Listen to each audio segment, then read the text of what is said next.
ស្ងាត់បាសេឡូណាបង្ហាញក្មេងអច្ឆរិយៈម្នាក់ដែលមានទេពកោសល្យត្រឹមតែអាយុ17ឆ្នាំមុខមាត់ដូចអាស៊ីគេបានបង្ហាញខ្លួនឲ្យឈុតធំក្រុមអ្នកមានបន FC បាសេឡូណានោះគឺ Pedro Fernandes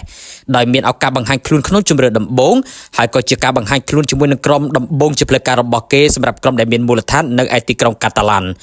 Pedro Fernandes ដែលអាចហៅម្យ៉ាងទៀតថា Dro Fernandes គេពាក់អាវលេខ27គេបានលេងនៅក្នុងតង់ទី1ក្នុងការប្រកួតឲ្យបាសេឡូណាប្រជែងជាមួយនឹងក្រុម Real Sociedad គ្រូបង្វឹកលោក Hansi Flick មានការពេញចិត្តនឹងទម្រង់លេងរបស់យុវជន Dro ខ្លាំងមែនទែនរហូតបានដាក់ការជឿជាក់លើសមត្ថភាពរបស់គេឲ្យជាប់ក្រុមធំហើយលោកបាននិយាយក្តែងថា Dro ធ្វើបានល្អណាស់គេមានសមត្ថភាពគ្រប់គ្រងបាល់បានល្អនិងមានសមត្ថភាពធ្វើការងារលើទីលានបានយ៉ាងល្អ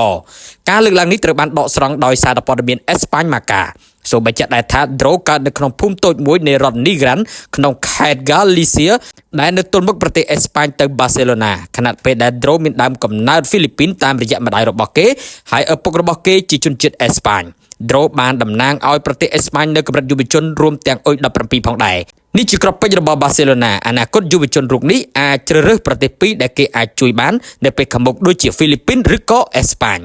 សូមជួយ follow page និង join channel Telegram នៅក្នុង comment ខាងក្រោមដើម្បីបងប្អូនទទួលបាននូវព័ត៌មានកីឡាថ្មីៗនិងមានឱកាសចែករង្វាន់អាវកីឡាជារៀងរាល់សប្តាហ៍ផងដែរ